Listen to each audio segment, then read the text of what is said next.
नमो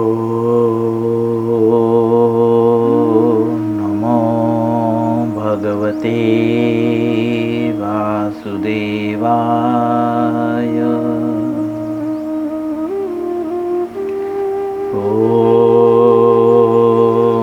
नमो भगवते वासुदेवाय।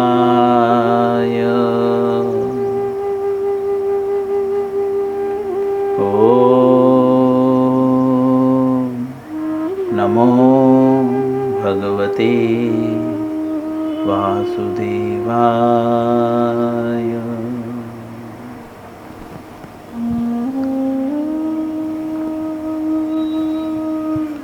श्री मद्भगवद गीता यथारूप अध्याय 9। अध्याय का नाम है परम गुह्य ज्ञान। श्लोक संख्या 21। सभी लोग जो है मेरे पीछे श्लोकों का उच्चारण करने का प्रयत्न करेंगे। हम 3 बार श्लोक को पढ़ेंगे, उसके बाद शब्दार्थ, फिर अनुवाद और तात्पर्य। तो सभी लोग मेरे पीछे 3 बार श्लोकों को पढ़ें। 9वें अध्याय का 21वां श्लोक। ते तं भुक्त्वा स्वर्गलोकं विशालं क्षीणे पुणे मृत्युलोकं विशन्ति। एवं त्रैधर्ममनोप्रपन्नं गतागतं कामकामा लभन्ते। पुनः ते तं भुक्त्वा स्वर्गलोकं विशालं क्षीणे पुणे मृत्युलोकं विशन्ति। एवं त्रैधर्ममनोप्रपन्ना गतागतं कामकामा लभन्ते।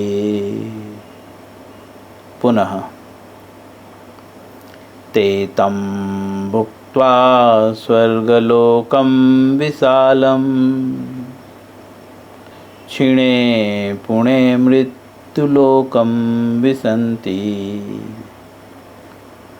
एवं त्रैधर्ममनोप्रपन्ना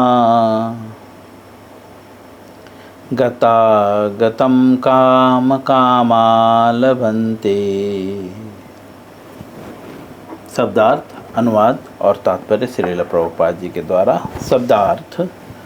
ते अर्थात वे, तम अर्थात उसको, भुक्त्वा अर्थात भोग करके, स्वर्ग लोकम अर्थात स्वर्ग को, विशालम अर्थात विस्तृत, क्षीणे अर्थात समाप्त हो जाने पर, पुण्य अर्थात पुण्य कर्मों के फल, मृत्युलोकम अर्थात मृत्यु लोक में, विशन्ति अर्थात नीचे गिरते हैं, एवं अर्थात इस प्रकार, त्रयी अर्थात तीनों वेदों के, धर्मम अर्थात सिद्धांतों के, अनुप्रपन्ना अर्थात पालन करने वाले, ग आगतम अर्थात मृत्यु तथा जन्म को, काम कामाः अर्थात इंद्रिय सुख चाहने वाले, लभन्ते अर्थात प्राप्त करते हैं। अनुवाद श्रील प्रभुपाद जी द्वारा। इस प्रकार जब वे अर्थात उपासक विस्तृत स्वर्गिक इंद्रिय सुख को भोग लेते हैं और उनके पूर्ण कर्मों के फल क्षीण हो जाते हैं तो वे इस मृत्युलोक में पुनः लौट आते हैं। इस प्रकार जो तीनों वेदों के सिद्धांतों में दृढ़ रहकर इंद्रिय सुख की गवेषणा करते हैं उन्हें जन्म मृत्यु का चक्र ही मिल पाता है। भगवान कहते हैं इस प्रकार।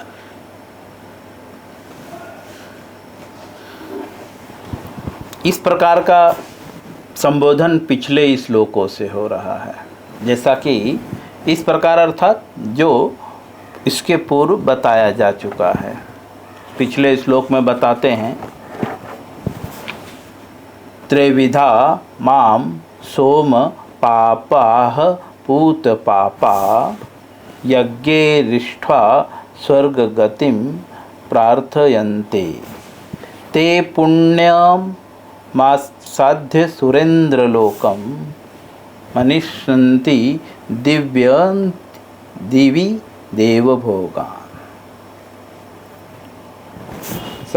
अनुवाद में पिछले श्लोक में बोलते हैं जो वेदों का अध्ययन करते हैं तथा सोमरस का पान करते हैं वे स्वर्ग को प्राप्ति की गवेषणा करते हुए अप्रत्यक्ष रूप से मेरी पूजा करते हैं।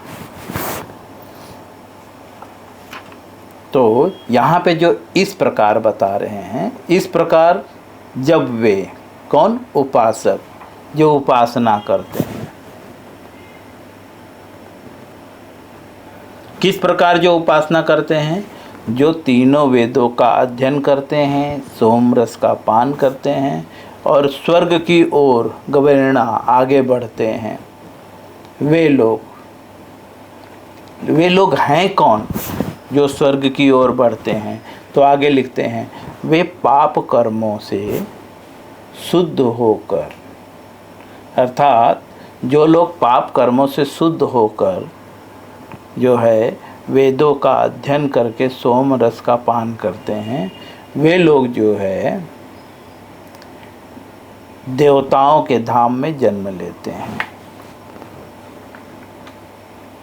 जैसा कि हमने पढ़ लिया है, वेदों का अध्ययन करते कौन हैं? जो पाप कर्मों से शुद्ध होते हैं। हमने 13वें अध्याय तीसरे अध्याय में अच्छे से समझा कि पाप कर्म है क्या। 13वें श्लोक में 3 अध्याय के 13वें श्लोक में बताते हैं। भगवान वहाँ पे कहते हैं भक्त के जो भगवान के भक्त सभी पाप कर्मों से मुक्त होते हैं। कैसे मुक्त होते हैं? क्योंकि वे यज्ञ में अर्पित किए भोजन अर्थात प्रसाद को ही खाते हैं। इस कारण से जो है जो भक्तगण हैं वे सभी पापों से मुक्त होते हैं।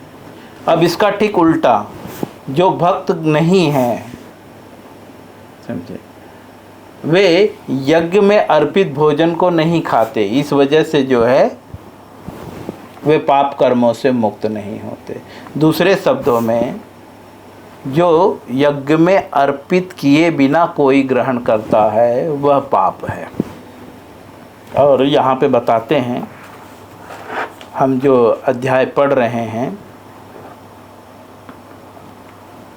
9वें अध्याय का जो है 20वें श्लोक में बताते हैं कि जो पाप कर्मों से पूरी रूप से शुद्ध हो चुके रहते हैं वे वेदों के अध्ययन और सोमरस के पान करते हुए स्वर्ग की ओर आगे बढ़ते हैं।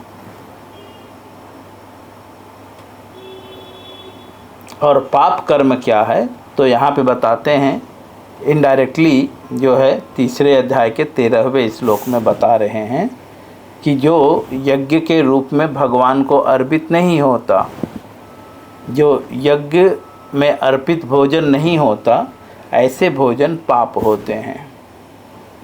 और क्योंकि भक्त जो है भगवान को जो है यज्ञ में अर्पित भोजन को ग्रहण करते हैं, भक्त जो यज्ञ में भोजन को अर्पित करके खाते हैं, इसलिए वे पाप कर्मों से मुक्त होते हैं। यज्ञ क्या है?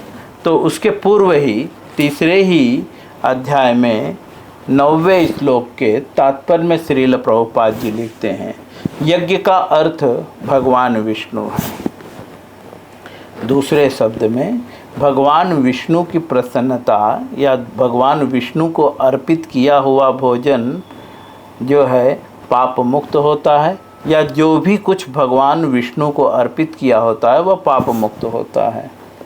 और जो भगवान विष्णु को अर्पित की ना करके जिसे ग्रहण करें वह पाप है। कोई भी वस्तु, एवरीथिंग, चाहे यह शरीर ही क्यों ना हो, हर चीज जब हम भगवान विष्णु को अर्पित करते हैं तो वह पाप मुक्त होता है, और हम जब भगवान विष्णु को अर्पित नहीं करते तो वह जो है पाप होता है। इसीलिए भक्त लोग जो है प्रत्येक वस्तु, चाहे खाद्य पदार्थ हो या कोई भी पदार्थ हो, वो भगवान अर्पित करते हैं। यहाँ तक कि चाहे पत्रम, भगवान स्वयं आगे जाकर बोलेंगे, पत्रम पुष्पम फलम त्वयं यो में भक्त्या प्रयच्छति। भक्त जो है भगवान को पत्र, पुष्प, फूल ये सब कुछ अर्पित करते हैं। इस वजह से सारे चीज़ें, चाहे कपड़ा ही क्यों ना हो, भक्त जो है कपड़े को भी भगवान को अर्पित करते हैं। वस्तु, मोबाइल भी भगवान को अर्पित, सब कुछ भगवान को अर्पित करते हैं। जो चीज़ भगवान को अर्पित किए बिना प्रयोग की जाती है वह पाप का कारण होता है। और पाप जो है 9वें अध्याय के 20वें श्लोक के अकॉर्डिंग, पाप जो है हमें अशुद्ध बनाती है, और जो अशुद्ध व्यक्ति है वो स्वर्ग लोक को भी नहीं जा सकता। इनडायरेक्टली भगवान यहाँ पे यह बताना चाहते हैं कि जो गोलोक जाने के लिए प्रयत्न करना पड़ रहा है, वही प्रयत्न तो स्वर्ग जाने के लिए भी करना पड़ रहा है। तो क्यों हम स्वर्गिक सुखों के चक्र में पड़े हैं? बल्कि जो श्लोक अभी हम पढ़ रहे हैं, 21वां श्लोक 9वें अध्याय का, यहाँ पे बता रहे हैं कि इतना कुछ करने के बाद जो है क्षीणे पुणे मृत्युलोकम विसंति, वापस से जो है उनको यहाँ पे आना पड़ता है। मतलब इतना कुछ करने के बाद भी हमें जब वापस यहाँ पे आना पड़ रहा है, तो क्यों ना हम भगवान की भक्ति करें, क्योंकि भगवान आश्वासन देते हैं, जन्म कर्म चमे दिव्यम मे वयो वृत्ति तत्वतः त्यक्त्वा देहम पुनर्जन्म नेति मामेति सुवर्धन। हे अर्जुन, जो मेरे जन्म कर्म को जान लेता है वो त्यक्त्वा देहम पुनर्जन्म, वो जो है शरीर छोड़ने के बाद दोबारा वो जन्म नहीं लेता। लेकिन जो देवताओं के लोकों में जाता है, जो गोलोक में जाता है वो दोबारा जन्म नहीं लेता, लेकिन जो देवताओं के लोकों में जाता है वह जो है पूर्ण कर्म के क्षीण होने पे पुनः इस मृत्यु लोक में आ जाता है। तो जैसा कि पिछले श्लोकों में बताया गया है, इस प्रकार से जो उपासक जो है विस्तृत स्वर्गिक सुखों का भोग कर लेते हैं, इस प्रकार के उपासक जो पिछले श्लोकों में बताया गया है, वही लोग स्वर्ग को जाते हैं। और जब वे स्वर्गिक सुखों को भोग करते हैं तो पूर्ण कर्म का फल जो है क्षीण हो जाता है। यहाँ पे एक स्पष्टीकरण और प्राप्त हो रहा है कि पुण्य और पाप दोनों ही क्षीण होते हैं, नष्ट होते हैं। पिछले श्लोकों में जो पाप से मुक्त होता है अर्थात पाप भी क्षीण होता है, और यहाँ पे बता रहे हैं जो पुण्य के फल जिसके क्षीण होते हैं,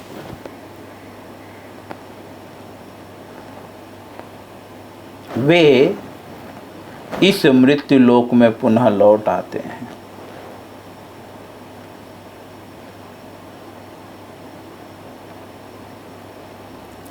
इस प्रकार जो तीनों वेदों के, अब यहाँ पे जैसा कि एक व्यक्ति भगवान को अर्पित कर रहा है, जो देवताओं का भी पूजा कर रहा है वो भी भगवान विष्णु को अर्पित कर रहा है, तो एक को मुक्ति की और दूसरे को जो है भोग की ओर कैसे मोड़ दिया गया।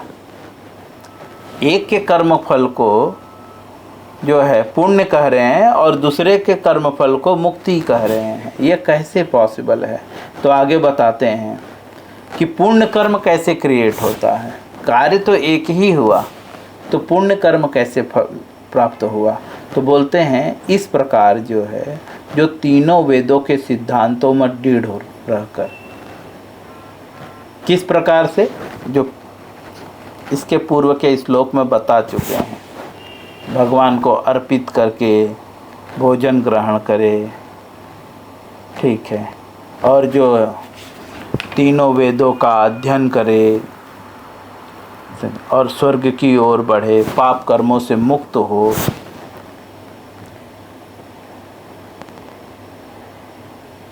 इस प्रकार से जो है, जो सिद्धांतों में दृढ़ रहकर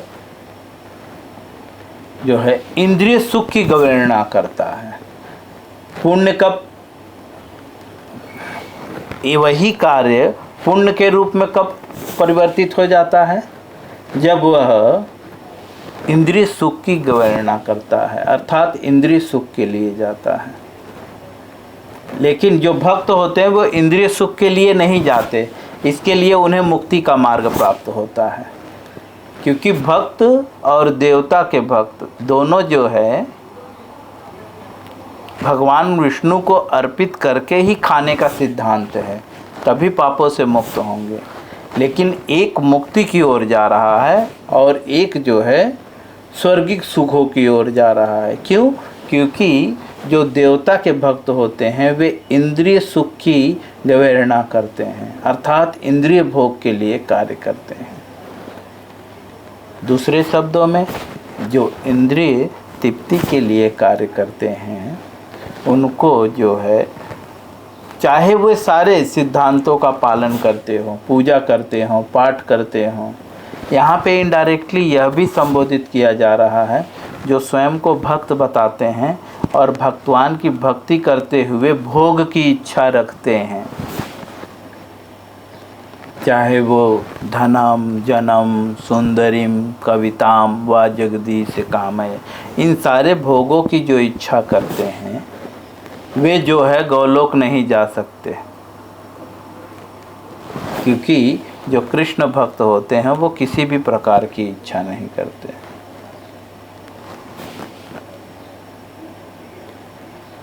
जो वास्तव में कृष्ण भक्त होते हैं, लेकिन जो सिद्धांतों का पालन करते हैं, जो तीनों वेदों के सिद्धांतों का पालन करते हैं दृढ़ता पूर्वक, लेकिन इंद्रिय सुख की इच्छा रखते हैं, वे लोग जो है स्वर्ग आदि लोकों में जाते हैं, चाहे वह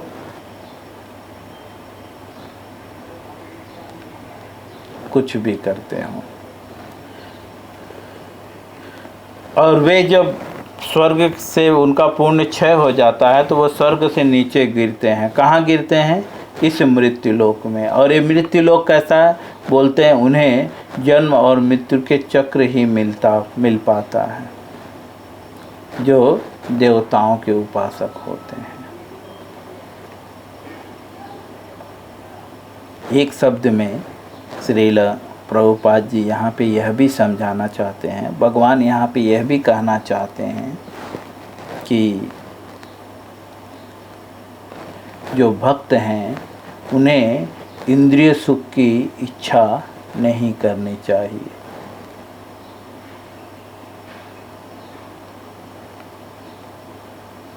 क्योंकि अगर गोपियाँ भी जो है वेदांती थी,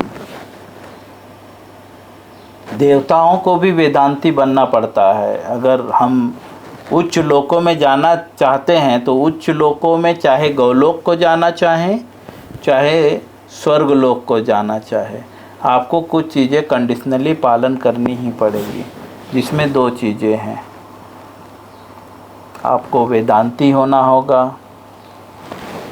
वेदों का ज्ञाता होना होगा, जैसे भक्ति वेदांत, स्वामी श्रील प्रभुपाद जी को भी भक्ति वेदांत कहते हैं, मतलब जिन्होंने वेदों को जान लिया है पूरी तरह से।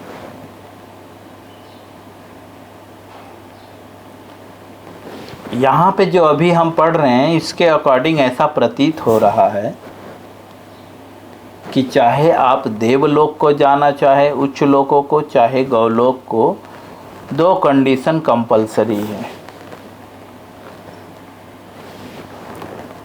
पूर्ण पाप कर्मों से मुक्त होना चाहिए, और पाप कर्मों से मुक्त होने के लिए एक ही रास्ता है, विष्णु को अर्पित किया गया वस्तु ही ग्रहण करें, तब हम पाप कर्मों से मुक्त रहेंगे। दूसरा है, हमें वेदों का जो है ज्ञान होना चाहिए।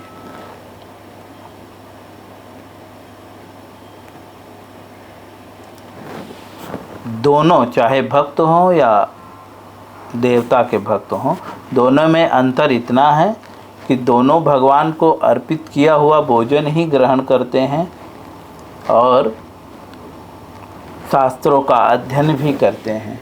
लेकिन दोनों में अंतर क्या होता है कि एक इंद्रिय सुख के लिए ये दोनों चीज़ करता है और एक जो है मुक्ति के लिए करता है, भगवान की इंद्रिय तृप्ति के लिए। जो प्रत्येक कार्य भगवान के सुख के लिए करता है वह जो है त्यक्त्वा देहम पुनर्जन्मम, ये शरीर छोड़ने के बाद दोबारा जन्म नहीं लेता, वह गौलोक को जाता है। और जो यही कार्य करते हुए इंद्रिय सुख के लिए कार्य करता है, सेल्फ सेंस ग्रेटिफिकेशन, वो देवताओं के लोकों में जाता है और पुनः इस संसार में आता है, वह जन्म मृत्यु के चक्र से मुक्त नहीं होता। इस प्रकार से श्रील प्रभुपाद जी भगवद गीता के 9वें अध्याय के 21वें श्लोक का अनुवाद पूर्ण करते हैं। हरे कृष्णा।